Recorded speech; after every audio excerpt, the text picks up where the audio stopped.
Hi, my name is Brittany Best, and my grant proposal is on transitional housing for victims of domestic violence. Domestic violence is one of the top reasons behind women and children being homeless. Many women leave with nothing and are forced to stay in shelters. Between 22 and 57% of women and children are homeless due to domestic violence. Approximately 7.9 million women are raped, physically assaulted, and are stalked by a current or former intimate partner each year. The demand for housing programs for the demand for housing for domestic violence victims is widespread. Emergency shelters are available, but they are short term and can be limited on space, so it is important to provide women with a second chance to thrive. This housing will provide homes for single women that are in need. Although I never experienced any form of domestic violence or intimate partner violence, I have witnessed it with loved ones or heard many stories of women who are going through a tough and unfortunate situation. So the transitional housing will provide women with the opportunity to take back their power and become self-sufficient. And the housing will offer a safe and stable space to rebuild, learn new skills, assist with employment if needed, and eventually obtain their own independent housing.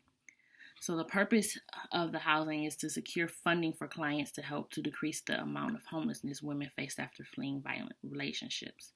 Although this is the beginning of the housing and it's starting small with approximately 5 or 6 women in their home, over time the organization will grow and obtain more homes and buildings to serve more women at risk.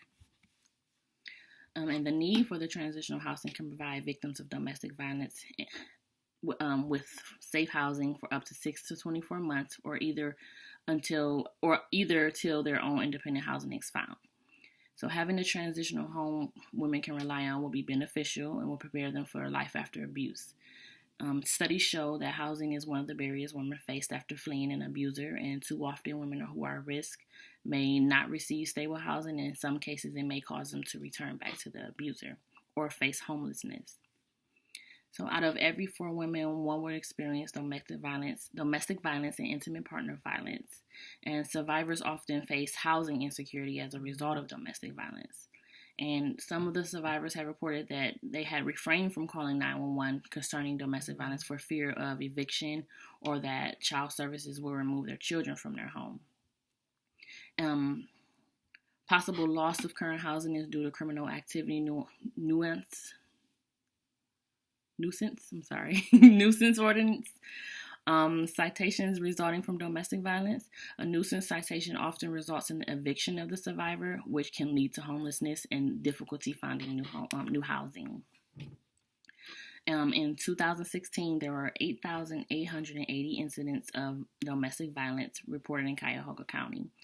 And Cuyahoga County officials reported that the county is number 1 in Ohio in domestic violence cases with approximately 7,500 in 2018. And in Cuyahoga County, there are 15 to 17 domestic violence homicides a year.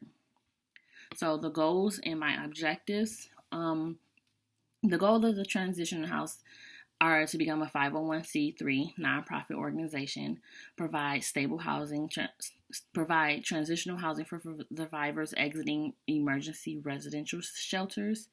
I would like to secure a 4 to 6 bedroom, 2-bathroom multifamily home with a basement in Cuyahoga County in an area that is convenient to public transportation and law enforcement.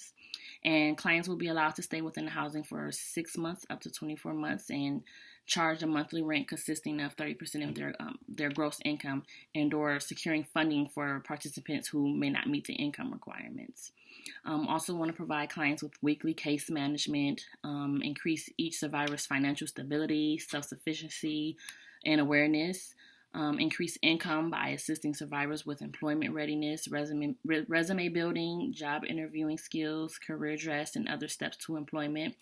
Also like to provide education on how to manage a household, address landlord-tenant issues, and to create a household budget.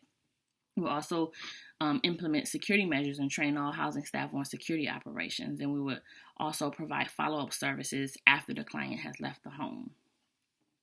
So the transitional home will provide supportive services to victims of domestic violence, including counseling, crisis intervention, empowerment, education, and access to programs and services that will be available in the home and outside facilities. It'll be case management, weekly meetings with each client in the home, and the services will be designed to address survivor needs in the areas of employment, career readiness, budgeting, financial management, food access, transportation, basic health care, and self-awareness, and a lot of other needs that they might have. The transitional housing will be a first come, first served basis. All clients in emergency shelters will have been previously identified as a high risk for death or serious injury with no safe housing alternatives. All clients staying in the housing will be given the rules and regulations for program participation, as well as the house rules and safety and security information. Transportation will be provided by providing gas tickets and bus cards, and we will also advocate and discuss issues and barriers the client faces, as well as possible solutions that could be implemented. Services will be provided to assist clients with obtaining their own permanent housing. The ultimate goal will be for the client to be self-sufficient, employed, financial stable within their own home. Over a course of 2 years, the plan will be to serve 12 to 16 women, depending on the length of stay.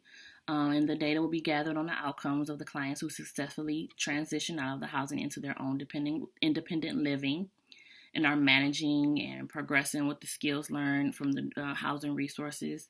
And we'll also the findings will be used to evaluate and understand the number of individuals that can be served within Cuyahoga County, and that data will help to obtain continual funding for women in need of transitional housing.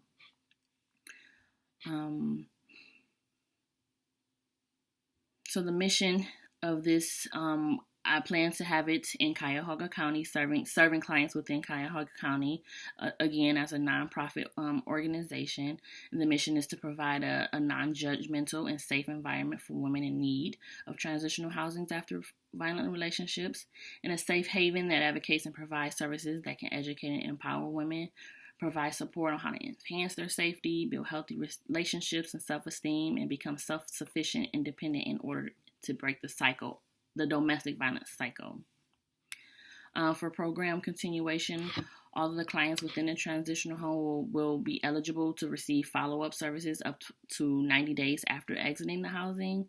The follow-up will ensure that the client is progressing as planned with their independent living situation, that they're paying their rent, sticking to their budget, paying utilities, and effectively managing all the aspects of their lives. Outside sources will continue to be available for the clients that are in need, and the plan is to start fundraisers and community outreach that will be implemented to obtain donations for clothing, home necessities, furnishing, and appliances for the clients who have transitioned out of the home and into their own independent housing. The transitional home will provide a continuation of services to empower survivors of domestic violence. In the future, for transitional housing, we'll obtain additional homes and buildings for not only single women, but women and their children, men, veterans, and teen moms. And I would like to continue to provide empowerment-based setting with coping skills and setting boundaries and learning how to have healthy relationships and personal values and positive motivation. And it will continue to provide clinical and supportive services, including case management, outpatient therapy, psychosocial rehabilitation, mental health services, behavioral therapy, and the housing will also provide substance abuse intervention and treatment for survivors who struggle with substance abuse, as well as specialized assistance for those who identify themselves as military veterans. So in order to seek funding for the transitional housing, I have developed a 1-year budget to identify all costs. And the source will be Office of Violence Against Women. The source used will be Office on Violence Against Women, the Transitional Housing Assistance Grants for Victims of Domestic Violence, Dating Violence, Sexual Assault, and Stalking. And the budget will consist of the multifamily home renovations to update it in the form of group housing, mortgage and property taxes, utilities, which include the monthly bills for water, gas, light, and sewer, amenities including insurance, security cameras, basic cable, internet, furnishing and appliances, office and household supplies, transportation through local transit or gas cards, food for meal preps, and also for our staffing, which would include the director's salary, one social work for case management, house management, and direct service for the clients in the home. And I am requesting $257,000 for the fiscal year of 2020 to 2021, beginning August 1st, in order to fund the transitional housing. Some of the within the budget. So for the budget, I have for the multifamily home, we would need about $18,000. We have renovations, about $15,000 for that. The mortgage for the years would be $2,400, as well as property taxes for $500 for the year, utilities $4,800, security cameras $200 within the year. We would need furnishing for the home. That's about $10,000 for the year. Which once we get that, the furnishing, and I will also want to do donations and for women to be able to take the things with them as they leave out. Appliances, we will request $5,000 for that. Again, this is all for just a year, a budget for a year. Office and household supplies, the director's salary, $65,000. There's only one social worker for it because the group home will probably only have about 4 or 5 women in there, so we will really only need one social worker. And house management for things like if things break, pipes bust, anything of that nature that needs to be fixed. So I request $30,000 for that as well. And that is all I have for my transitional housing. And thank you for listening.